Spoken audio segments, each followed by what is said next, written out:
Je suis, moi, devenue électrosensible après les vaccins, suite à un empoisonnement lié au métaux lourds. Donc, l'électrosensibilité, en fait, implique un tas de conséquences physiques et psychologiques. Et lorsque le corps entier torture, physiquement et psychologiquement, on a peu d'énergie pour trouver un lopin de terre sans onde, ou se mettre à l'abri pour permettre à notre organisme une récupération. On erre, on a envie de mourir, et pourtant, je peux vous assurer qu'on aime la vie. Et certaines personnes sont déjà parties d'ailleurs. D'autres errent dans leur voiture ou des camping-cars dans des forêts pas trop arrosées encore. Juste à côté de chez moi, j'ai Colette, qui est kinésithérapeute et électrosensible, et donc qui a des tas de patients qui sont électrosensibles, d'autres qui le sont sans le savoir. J'ai à 900 mètres de chez moi Patricia, qui a 55 ans, qui passe ses journées enfermée dans une caravane, ne pouvant sortir qu'avec une protection de la tête aux pieds. J'ai vu, moi j'ai vraiment constaté, elle enlève un gant, elle a tout de suite des boutons au cœur des lèvres, elle brûle, quoi, vraiment, elle a les poumons qui brûlent, elle n'est pas bien du tout. Donc, c'est pas très gai d'être enfermé dans une combinaison et d'être dans une caravane toute la journée et d'être obligé de sortir avec une combinaison pour survivre. Et dans un endroit encore où il n'y a pas trop de monde, parce qu'elle a sa maison qui est à quelques kilomètres du village et puis libre. Donc voilà, c'est obligé d'être dans cette caravane pour récupérer. Ensuite, il y a Julie qui a 32 ans. Elle est EHS depuis 8 ans. Elle habite à 1 kilomètre de chez moi. Et enfin, de là où je suis en ce moment, en tout cas, parce que chez moi, j'en ai plus, je suis propriétaire des SDF depuis des années. Et elle voulait venir ce soir, mais elle ne peut pas du tout. Elle ne pratiquement plus sortir de chez elle aujourd'hui, après 7 ans d'études à Genève d'architecte paysagiste, où elle a été exposée à la Wi-Fi. Elle souffre, et ce soir, justement, elle a dû confier sa petite fille à sa mère. Et c'est une nana vraiment géniale, comme beaucoup de gens électrosensibles, et d'autres. Il y a Camélia aussi, qui est à Paris en ce moment pour voir le professeur Belpom. Elle habitait à 13 km de là où je suis. Elle est arrivée il y a pas tout à fait un an. Elle a 38 ans. Elle a une petite fille aussi de 6 ans. Et elle a dû quitter Paris à cause de l'électrosmog. L'électrosmog là-bas trop fort. Le champ électromagnétique est vraiment très très fort là-bas. Et elle a dû laisser son mari pour récupérer ici dans un endroit où il n'y a pas trop d'ondes. Voilà, il y en a plein d'autres, de nombreuses personnes électrosensibles dans d'autres villages et villes. Et si je vous raconte tout ça, c'est pour vous dire que c'est aujourd'hui la catastrophe sanitaire. Et c'est maintenant qu'il faut agir. Voilà, il y a le professeur Luc Montagnier, qui est un prix Nobel de médecine. Il a publié en 2009 un article scientifique qui montre que les basses fréquences du bruit électromagnétique ambiant déclenchent l'émission d'ondes électromagnétiques par l'ADN d'agents infectieux. Donc virus et bactéries présentes dans le corps humain, et qu'elles pourraient donc contribuer à leur action pathogène, donc pathologique. Il termine son rapport en disant « Ce phénomène incite à la prudence devant les effets possibles à long terme du brouillard électromagnétique auquel nous sommes exposés. » Ce qui est très intéressant, car dans le cadre de l'électrosensibilité, nombre de personnes EHS ont des terrains fragilisés par des pathologies diverses, dont on s'aperçoit que nombre d'entre elles trouvent leur cause dans des problèmes d'infection intestinale, de dysbiose, de candidose, de prolifération bactérienne intestinale, d'hyperperméabilité intestinale. Ces pathologies peuvent créer des complications telles que réactions immunitaires et provoquer des allergies alimentaires, des sensibilités, de l'inflammation généralisée et des maladies auto-immunes. Alors, les problèmes arrivent à la suite de tout ça en cascade, car il n'y a pas assez de bonnes bactéries dans l'intestin grêle qui fragilisées, qui aident à protéger en fait contre les mauvaises bactéries et de virus pathogènes qui sont ingérés et aident aussi à fixer les nutriments, entravent par ailleurs le fonctionnement des enzymes. Voilà, à savoir que les métabolismes de ces personnes ne fonctionnent plus normalement et qu'elles sont obligées de suivre un régime drastique sans lait, sans sucre, sans gluten. Et donc, bien sûr, je m'en mais voilà. Voilà donc pourquoi je suis là ce soir. Pour vous proposer d'observer, de prendre soin de vous, car il est fort probable que vous soyez électrosensible sans le savoir. Si vous avez des céphalées à répétition, des migraines, des insomnies, de l'irritabilité, des problèmes avec le cœur, de la dépression, des maladies de peau, et jusqu'au cancer. À savoir qu'on observe aussi des changements comportementaux chez les enfants dans l'hyperactivité. Et la panoplie des problèmes de santé des militants potentiellement associés à cette technologie des télécommunications sans fil comporte de nombreuses conséquences, personnelles mais sociétales aussi. C'est une maladie qui isole, qui nous oblige à vivre loin de tout et de tous. Malgré le déni politique et industriel, de nombreux autres symptômes et maladies neurodégénératives en lien avec ces technologies sont parfaitement décrits dans de nombreux rapports scientifiques. Que vous soyez électrosensible ou pas, il serait souhaitable que vous preniez des mesures pour changer les choses dans votre vie, une hygiène de vie. Par l'élimination d'abord des ondes chez vous, téléphone DECT. Les téléphones DECT, pour ceux qui ne savent pas, ce sont des téléphones sans fil de maison qui, eux, rayonnent 24 heures sur 24, que vous l'utilisiez ou pas. Et c'est très très très fort. La fréquence est du 2,4 GHz, donc c'est du micro-ondes. Donc il faut faire très très attention. Il y a aussi les box avec Wi-Fi, alors que vous avez la possibilité aujourd'hui de vous relier en filaire, de prendre des téléphones filaires, de prendre des câbles J45 pour relier l'ordinateur et la box. Et voilà, il y aura aussi donc là, c'est en train de s'installer un peu partout en France, des compteurs intelligents, les nouveaux compteurs que RDF va installer un peu partout. Donc voilà, il y aura aussi plein d'autres appareils connectés très bientôt. Voilà, donc coupez votre portable la nuit aussi, hein, et puis voilà, prenez de bonne nourriture aussi, quelle qu'elle soit. Car tout ça est en fait multifactoriel et de nombreuses autres causes qu'il faut déceler en amont sont liées.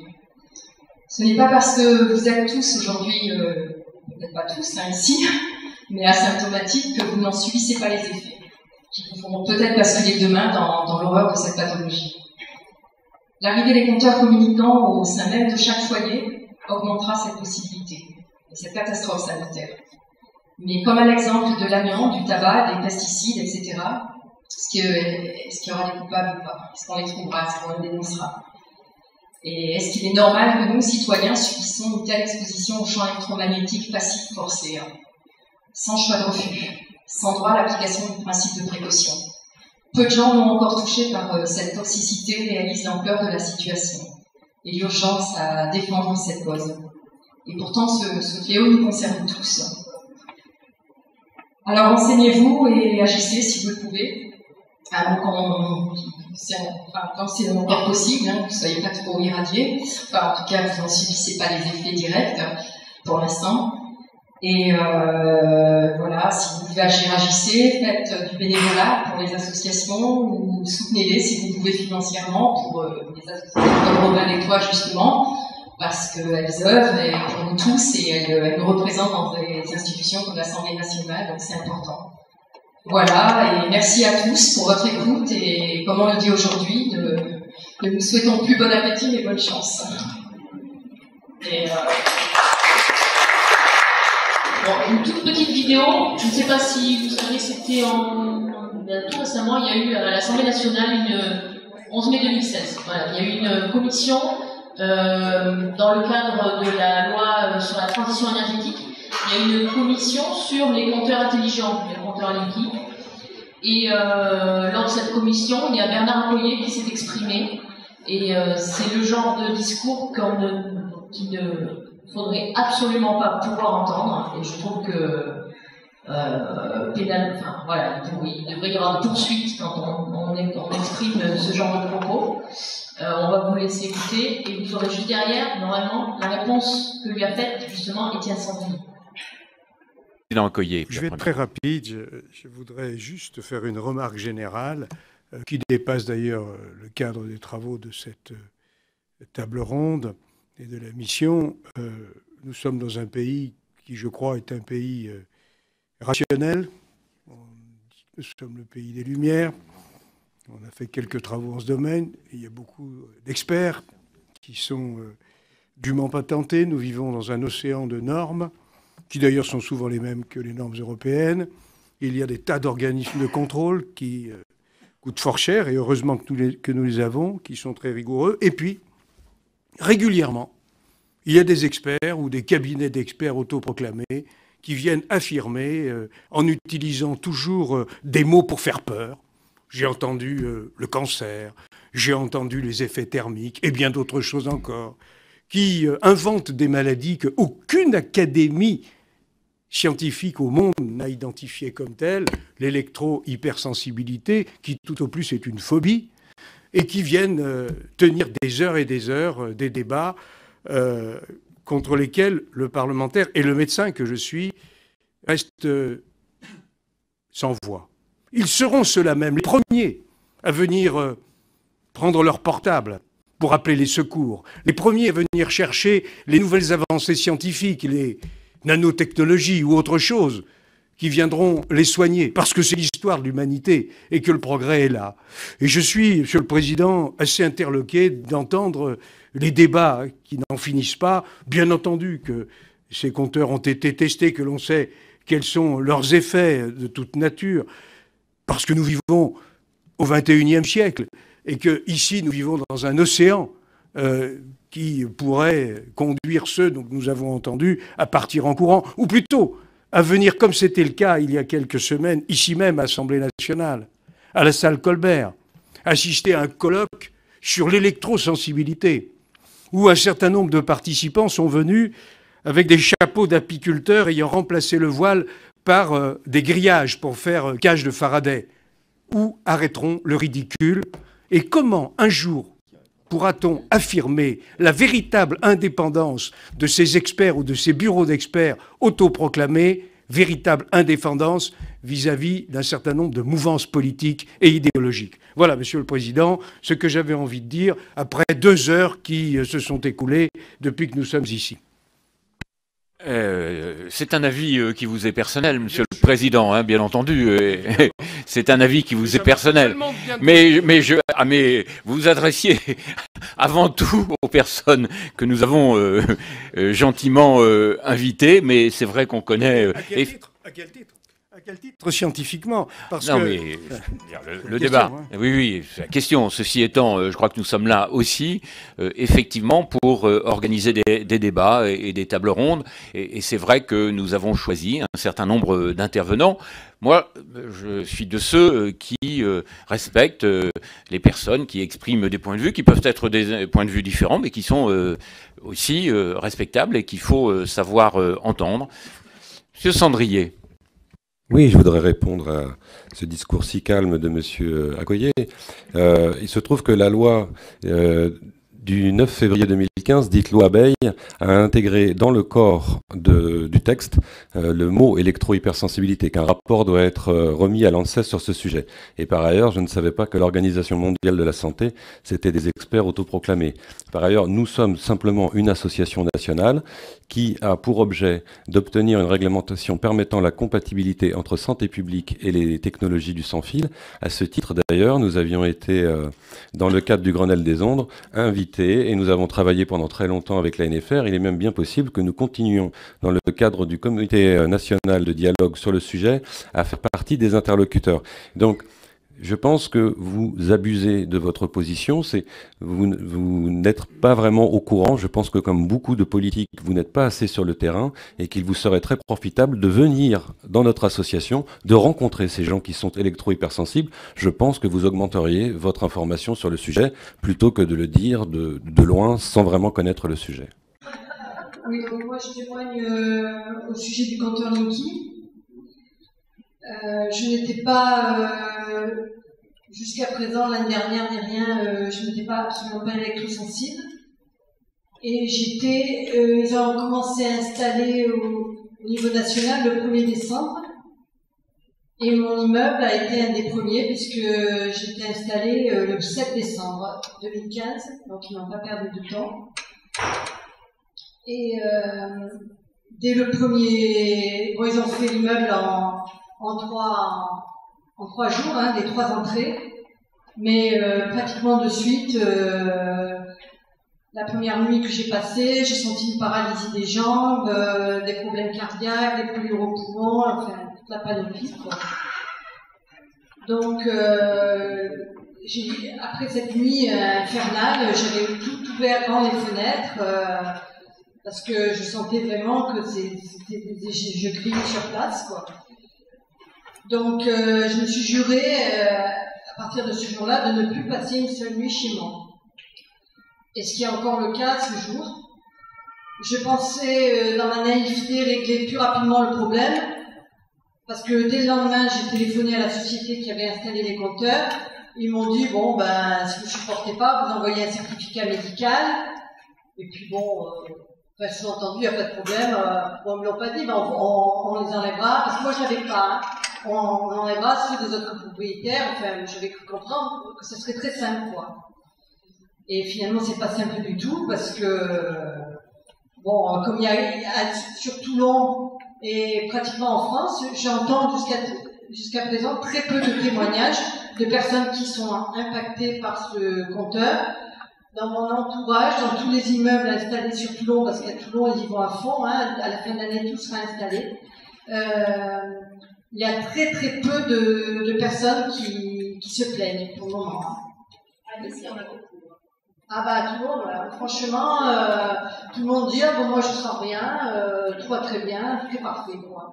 Moi le problème c'est que ça me... Et moi ça s'est encore aggravé ces derniers jours, c'est-à-dire que je rentre même pas chez moi, j'ouvre uniquement la porte de mon immeuble et tout de suite j'ai des maux de tête et j'ai des problèmes cardiaques. C'est pas une arythmie, c'est une compression cardiaque.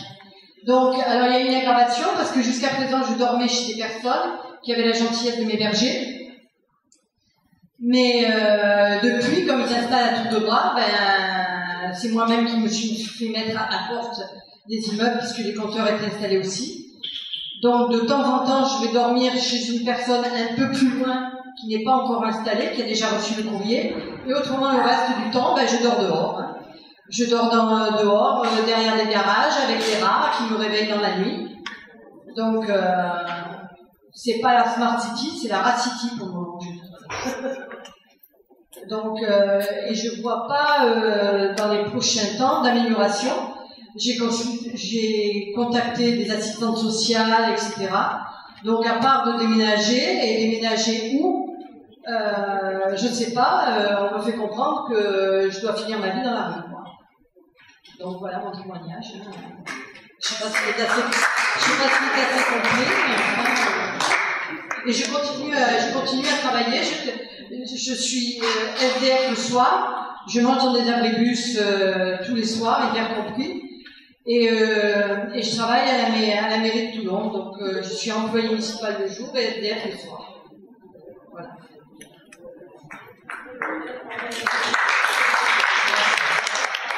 C'est maintenant la parole et la présentation par Christophe Salini, qui est donc consultant en environnement électromagnétique. Je vais vous parler de l'exposition au champ électromagnétique. Je vais essayer de vous convaincre que c'est une problématique bien réelle, contrairement à ce qu'affirme ce monsieur. Donc moi, je suis consultant en environnement électromagnétique, physicien de formation, et donc j'ai une entreprise qui s'appelle OnProtec. Je fais des diagnostics électromagnétiques et je conseille les gens pour se protéger des ondes avec des plantages électromagnétiques. Je vends rien, je vends pas ces protections. Et j'ai fait également le centre de documentation indépendant sur les champs électromagnétiques, c'est DICEREM. C'est une page sur Facebook et j'essaie de rédiger des articles pour expliquer ce que sont les ondes électromagnétiques en simplifiant au maximum, parce que le problème, c'est que nos politiques n'ont pas forcément les compétences techniques pour appréhender le sujet. C'est très technique, et donc ils font confiance à des experts, et c'est pas forcément la meilleure chose à faire. Désolé, j'avais pas le récepteur. Alors ça, c'est une télécommande infrarouge. C'est pour vous dire qu'il y a des solutions. C'est-à-dire que, au lieu d'émettre du Wi-Fi, on peut émettre des signaux infrarouges qui sont absolument anodins, qui ne posent pas de problème, qu'on cause électrosensibles. Donc, voilà pour mon exposé. La problématique de notre exposition au champ électromagnétique, je vais vous présenter tout ça. Je vais vous donner 7 arguments pour ceux qui sont encore sceptiques, donc pour ce monsieur, si jamais on lui enverra, vis-à-vis du problème d'exposition au centre. Je vais parler légèrement de technique pour que vous ayez des clés pour mieux comprendre.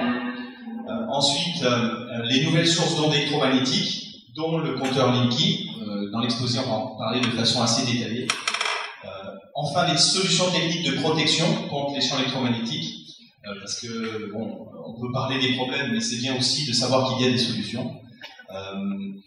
Et ensuite, pour une application stricte du principe de précaution, bien sûr, et enfin, conclusion.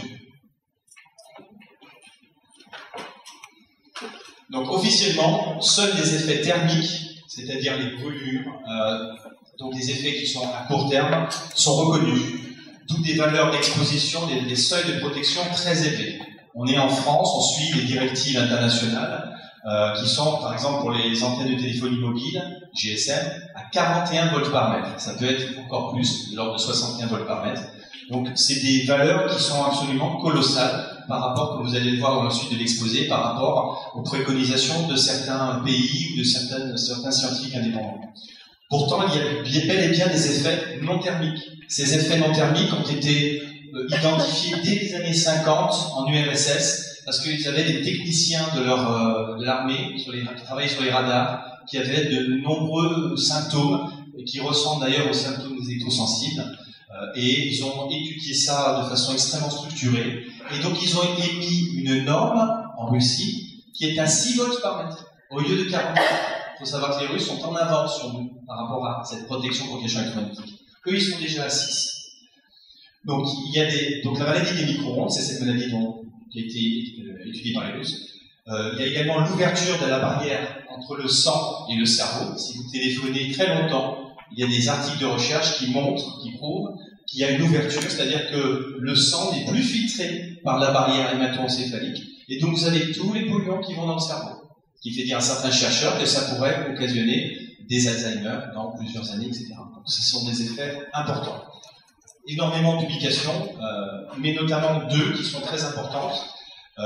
L'augmentation du risque de leucémie chez les enfants quand ils sont exposés à des champs magnétiques cette fois-ci, relativement faibles. Je présenterai tout à l'heure les unités de mesure, mais là, si vous voulez, par rapport aux normes, c'est très faible déjà. 0,4 microtesla. Donc vous avez un risque accru de 4 fois. Vous avez une étude épidémiologique qui a été faite en France en 2013 par le docteur Courreau, qui montre que les gros utilisateurs de portables, c'est-à-dire ils utilisaient 15 heures par mois sur 10 ans, ont un risque accru de cancer du cerveau, c'est des gliomes, multiplié par 4. Donc là, ce sont des éléments qui, bien sûr, ne constituent pas une preuve scientifique véritable, c'est-à-dire qu'il n'y a pas un lien de cause à effet. C'est ça, les industriels, etc., vous disent qu'il n'y a pas de lien de cause à effet. C'est vrai. Mais ce sont des faisceaux de preuves qui commencent à faire lourd. Ça pèse. Et vous avez très récemment le National Toxicology Program aux États-Unis qui a rendu les premiers résultats en mai.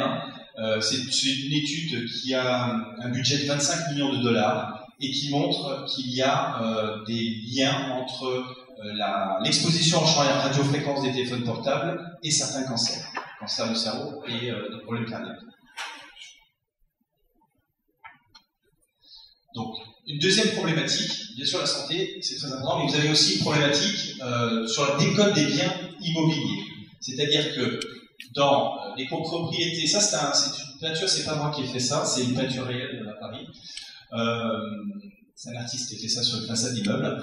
Mais en tout cas, vous avez un particulier qui a fait un sondage parce qu'il ne souhaitait pas qu'on installe des antennes de téléphonie mobile dans sa copropriété. Il a eu la judicieuse idée d'aller interviewer des agences immobilières, 14.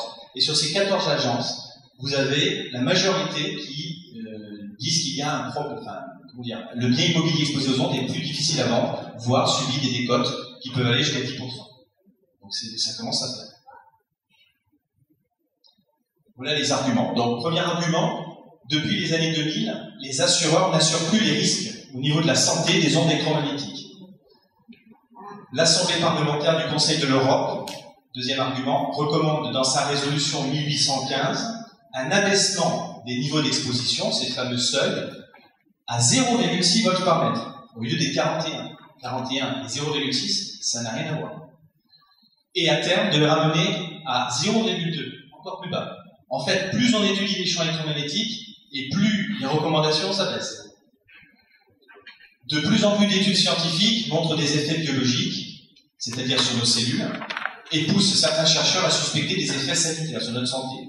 Là, vous pouvez vous rapporter au rapport Bio-Initiative ou à ce fameux programme national de toxicologie américain.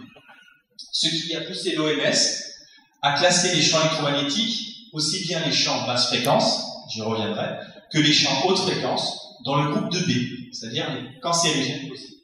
Donc il n'y a pas, au niveau international, il n'y a pas de certitude là-dessus, mais il y a, disons, quand même des instances officielles qui disent qu'il vaut mieux se méfier. En février 2015, il y a une nouvelle loi, la loi Abeille sur les ondes, qui a inscrit pour la première fois dans le droit français le principe de sobriété à l'égard des ondes électromagnétiques. C'est-à-dire qu'ils disent en gros il faut réduire au maximum notre exposition aux ondes. Et notamment interdit le Wi-Fi dans les lieux d'hébergement des enfants de moins de 3 ans. Dans la proposition initiale, c'était 6 ans. Avec les amendements, ça a disparu. Vous avez l'étude épidémiologique des docteurs Courreau et Baldi. Donc c'est une étude qui est réalisée, en fait, ils ont pris tous les cancers qui avaient, enfin, une très grande partie des cancers, et ils ont fait une étude en envoyant un questionnaire et en essayant de voir statistiquement si les gros utilisateurs de téléphone étaient ceux qui avaient des cancers. Et bingo, ils ont trouvé que les personnes qui avaient téléphoné 15 heures par mois durant 10 ans, au moins 15 heures par mois, avaient 4 fois plus de risques de fluo. Et en plus, il y a la latéralité, c'est-à-dire que l'étude a montré que les utilisateurs qui téléphonaient à droite avaient leur cancer dans l'hémisphère droit. L'étude du National Toxicology Program, d'un budget de 25 millions d'euros, suggère dans ses premiers résultats un lien entre 2 cancers rares et l'exposition à radiofréquence.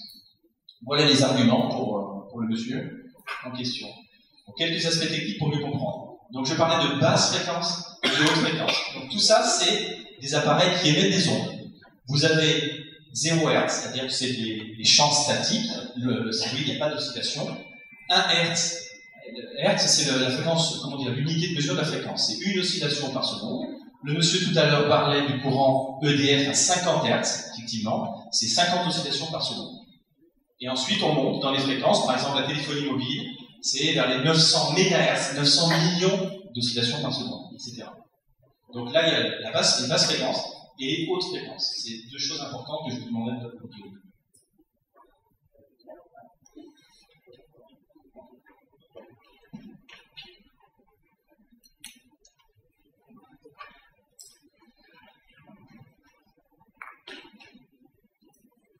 Voilà. Donc, un très rapide coup d'œil sur les unités, je ne vais pas vous encombrer avec ça, mais le champ électromagnétique a 2 composantes. La partie électrique, on parle du champ électrique, et la partie magnétique, le champ magnétique. La partie électrique, c'est le champ électrique, donc se mesure en volts par mètre, on entend souvent volts par mètre, par exemple les 41 volts par mètre, et 0,6 volts par mètre, et les champs magnétiques en micro-Tesla. Donc, ce qui est important là-dessus, le message que je veux faire passer, c'est que de 0,06 à 0,6 volts par mètre, on multiplie par 10 le niveau du champ électrique. Ça semble à peu près anodin, enfin pas énorme, mais on multiplie par 100 la densité de puissance. Parce que si vous voulez, pour avoir la puissance de réception par unité de surface, on prend le champ électrique et on le multiplie au carré. Donc, de 0,6, ce qui est recommandé par le Conseil de l'Europe, à 41 volts par mètre, ce qui est la norme actuelle, il y a un monde. On n'est pas sur la même planète. Bon, là, vous avez un environnement, donc ça, c'est des champs électromagnétiques que j'ai détectés chez une personne. Vous avez du 2G, chaque bit correspond à un émetteur haute fréquence. Le 2G, les signaux 3G, les 4G, le téléphone dont on parlait tout à l'heure sans fil DECT, qui est même supérieur chez cette personne, le Wi-Fi. Et là, je vais vous les faire écouter. Ça, c'est le DECT. Le Wi-Fi, 2G, 3G, 4G. C'est vraiment quelque chose d'énorme. On baigne vraiment dans un brouillard électromagnétique. Et les études, non seulement n'étudient pas forcément les dernières technologies, il n'y a pas d'études sur la 4G, par exemple, on est sur les anciennes technologies, mais en plus, on n'étudie pas le cocktail de tout ça, comme pour les produits chimiques. Un certain nombre de pays ont d'ores et déjà baissé considérablement leurs normes de protection sur les champs électromagnétiques. Donc la France, on a 41 volts par mètre comme la plupart des pays. Vous avez l'Italie à 6 volts par mètre. La Russie, vous disiez, à 6 volts par mètre. Ça dépend des provinces. La Toscane, c'est 0,2 volts par mètre. Voilà, il y a des provinces on peut quand même téléphoner et avoir du 0,2 volts par mètre. Exactement. Monaco, 4 volts par mètre. On va s'étendre tout à l'heure là-dessus. Pourtant, vous avez Paris qui était à 2 volts par mètre dans l'ancienne charte et ils sont remontés à 7 volts par mètre. Pareil, Bruxelles qui était à 3 volts par mètre et qui sont passés à 6 volts par mètre. Et les recommandations sont plutôt de l'ordre de 0,6 volts par mètre. Monaco, c'est vraiment l'exemple à suivre. Parce qu'ils sont passés à 4 volts par mètre sur les antennes de téléphonie mobile au lieu de 41, donc ils sont 10 fois moins élevés qu'en France. Et pourtant, si c'est possible à Monaco où la densité de téléphone mobile est extraordinaire, maximale, ça devrait l'être partout ailleurs, y compris en France.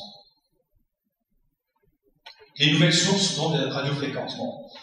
Que ce soit au travail, dans nos habitations, chez nos voisins, vous avez des téléphones sans fil DECT, des box Wi-Fi qui émettent effectivement à la fois sur 2 fréquences de Wi-Fi et à la fois souvent ils ont une émission DECT. C'est pour ça que quand on coupe le Wi-Fi, parfois il reste le DECT. Donc il faut vraiment aller avec son ordinateur chercher la configuration et couper ce qui est possible. Depuis la loi Abel, ils ont prévu de tout pouvoir couper. Vous avez des tablettes Wi-Fi. J'ai fait une mesure, vous êtes exposé à 2 volts par mètre quand vous consultez avec une tablette Wi-Fi. Ce qui est beaucoup. Le babyphone, qui émet des ondes, les oreillettes Bluetooth, les casques Bluetooth, les lampes fluocompactes, dans le culot de la lampe, vous avez un dispositif électronique qui émet des ondes. Les modules CPL, cette fois-ci, disons, pour les connexions Internet, ça c'est du CPL haut débit, donc haute fréquence, qui émet encore plus d'ondes que le LinkI. Les alarmes, les compteurs communicants, moi je préfère dire communicants plutôt qu'intelligents, parce qu'ils n'ont rien d'intelligent. Donc LinkI, Gaspard, c'est le compteur gaz qui va émettre des ondes, et Veolia, c'est-à-dire les compteurs d'eau. Donc tous nos compteurs vont émettre des ondes à terme. Ouais. Et en plus, ils émettent des ondes haute fréquence, là. Contrairement à LinkI, c'est basse fréquence. On va voir la différence. Et vous avez bientôt, grâce à Google et compagnie, tous les objets connectés. C'est l'Internet des objets. Donc ça va vraiment faire des dégâts parce que, si vous voulez, les ondes électromagnétiques, la protection qu'on a, je vais revenir tout à l'heure là-dessus, mais c'est l'éloignement. Plus on est éloigné de la source, moins on est exposé. Évidemment, si vous avez un objet comme une montre qui émet en permanence des ondes, vous allez être surexposé. Même si c'est faible comme émission. Vous voyez, il y a un rapport à la distance. Donc pour moi, le big data, parce que c'est lié au big data, les données, etc., pour moi, c'est la big exposition. Donc, à l'extérieur, cette fois-ci, vous avez... Pardon ? Lampes fluocontact, c'est les lampes d'économie d'énergie. Les lampes... voilà. Non seulement il y a des vapeurs de mercure dedans, si vous les cassez, c'est extrêmement mauvais. Mais en plus, il y a des champs électromagnétiques, donc si vous êtes à côté, il y a des mesures officielles qui ont été faites, c'est vraiment intense. Je ne peux pas vous dire. Donc à l'extérieur, les antennes relais de téléphonie mobile, on en parle beaucoup, donc c'est 2G, 3G, 4G, mais vous avez des faisceaux hertziens, là on en parle beaucoup moins. Ce sont donc des faisceaux d'ondes de très haute fréquence, 6 gigas, c'est-à-dire milliards d'oscillations par seconde à 80 gigas. C'est ce qui relie les différentes antennes sur les toits. Donc si vous êtes un appartement sur les toits, vous êtes concerné aussi par ce problème. Le max. Dans les moyens de transport, vous avez, par exemple, le TGV, ils ont installé des antennes de téléphonie mobile sur toutes les lignes. Et vous avez bientôt, à l'horizon 2017, le Wi-Fi. Donc ça va être compliqué ensuite, pour les gens électrosensibles et pour les autres, parce que nous aussi on en prend plein, de pouvoir se déplacer bien. Vous avez des spots Wi-Fi partout, cafés, lieux publics, centres commerciaux, places et bientôt, et des plages qui se voient déjà. Vous avez rentré 2016 le Wi-Fi dans les écoles, avec le programme de l'école numérique, ils vont installer, ils ont eu la glorieuse idée d'installer le Wi-Fi chez les humains. Donc à partir de la 5e, ils vont tous être équipés de tablettes numériques en 2016, et ça va se généraliser. Donc téléphone portable et tablettes Wi-Fi, il y a une exposition passive, parce que quand il y aura 30 enfants qui auront des tablettes, vous allez avoir une exposition accrue. Vous avez non seulement la borne Wi-Fi qui va émettre, mais les 30 tablettes. Et ça n'a pas été chiffré, tout ça, enfin pas véritablement, pas sérieusement. Vous avez également les radars. Alors ça, c'est un vrai problème parce que c'est très difficile à détecter avec du matériel non professionnel. Donc radar d'aéroport maritime, les radars automatiques pour votre voiture, et malheureusement les voitures autonomes. Bientôt, les voitures autonomes seront équipées de radars qui émettraient des ondes. Le fameux compteur LinkI, le voici. Donc le compteur LinkI, c'est un compteur communicant qui envoie des informations sur votre communication en utilisant une technologie qui s'appelle les courants porteurs en ligne. Donc les courants porteurs en ligne, c'est que, comme l'a dit monsieur, on injecte dans le réseau électrique une fréquence de 60 000 à 90 000 Hz, 60 à 90 kHz. C'est reçu dans le transformateur de quartier, par le transformateur de quartier, et le transformateur de quartier, lui, il va émettre des ondes radiofréquences, haute fréquence, comme le téléphone portable, les antennes de téléphonie mobile, et d'ailleurs, il sera d'ailleurs équipé, ou il est déjà équipé par des antennes de type téléphone, relais de téléphone mobile, et il émet en haute fréquence. Donc ça utilise deux technologies qui émettent des ondes. Le CPL chez soi, qui va rayonner dans toute l'installation électrique. On va voir que les niveaux de rayonnement ne sont pas énormes, voilà. Mais ça peut poser quand même des problèmes. Ça en pose d'ailleurs. Voilà. Et voilà, les câbles ne sont pas blindés. C'est pas, j'y reviendrai, je vais là-dessus, mais c'est absolument pas fait pour transporter des radiofréquences. Ça reste des radiofréquences parce qu'à ces niveaux-là, en fait, les câbles rayonnent. Ces fréquences-là. Donc, inconvénient de la technologie CPL. La communication par CPL a comme inconvénient majeur d'émettre des champs électromagnétiques sur les réseaux de distribution électrique qui n'a pas été prévu à cet usage. En effet, le réseau de distribution électrique n'étant pas blindé, c'est simplement que la gaine est entourée d'un conducteur qui est lui-même mis à l'intérieur. Et donc, le champ électromagnétique ne va pas sortir. Comme c'est pas blindé, ça rayonne de façon importante. Les radioamateurs et l'armée, ils sont les premiers à avoir vu qu'il y avait des perturbations radioélectriques. Donc ça, c'est leur point de vue, ça les perturbe. Mais en plus, ça risque de perturber tous les équipements domotiques qui fonctionnent à partir de CPL. C'est d'autres problèmes qui vont venir se greffer là-dessus. Il est regrettable que les choix technologiques effectués par les fabricants de compteurs communicants ne tiennent pas compte du principe de sobriété à l'égard des champs électromagnétiques introduit par la loi Abel, dont je vous ai parlé tout à l'heure. Les normes, enfin, les fameuses normes. Donc en France, et dans la plupart des pays internationaux, vous avez le champ électrique de fréquence inférieure à 1000 kHz. Je vous ai dit ça parce que ça correspond au Linky, qui doit être inférieur à 37 volts par mètre. C'est encore plus haut que les 41 volts par mètre. Là, on est donc 87 volts par mètre. Et le champ magnétique doit être inférieur à 6 microtesla. Pour comparer quelque chose qu'on connaît aussi, c'est la norme TCO. La norme TCO, c'est les Suédois en 90 qui ont mis une norme de protection contre les rayonnements des champs électromagnétiques émis par les écrans d'ordinateur. Donc, eux, ils ont dit, en 90, il faut que ce soit inférieur à 1 volt dans ces gammes de fréquences. Et inférieur au champ magnétique à 0,025. Là, on n'est plus du tout dans les 6 microtesla, mais à 0,0. Donc, c'est des normes qui protègent nettement mieux. Pareil, le rapport Tamino, le Parlement européen, lui, il recommandait pour le champ électrique 2,5 volts par mètre et pour le champ magnétique 0,03. Vous voyez, on est vraiment dans des recommandations assez basses. Le compteur Linky émet-il des champs électromagnétiques radiofréquences? Si oui, avec quelle période d'émission? Parce que c'est important de savoir aussi s'il émet tout le temps ou s'il émet une fois la nuit, comme on nous le disait. Le nouveau compteur EDF, Linky émet bel et bien des champs électromagnétiques, malheureusement, de manière régulière en plus. La périodicité des émissions, c'est de 1 à 10 minutes. Moi, ce que j'ai pu mesurer, c'est plutôt de l'ordre de 10 minutes. Mais ça peut aller jusqu'à 1 minute. Pour l'instant, de toute façon, à Nice, on est en test. Donc, on n'a pas encore le nouveau protocole. Et donc, on a encore... Et ça, il faut savoir en tout cas que la périodicité, c'est chaque compteur. Donc, quand vous êtes dans une copropriété avec beaucoup de compteurs, tout le monde va émettre toutes les 10 minutes. Et en plus, vous avez des relevés qui se font la nuit. Et j'ai eu des témoignages de personnes électrosensibles qui sont réveillées la nuit, parce qu'il y a tous les compteurs qui vont émettre sans doute de façon plus importante, ça j'ai pas encore fait les mesures la nuit.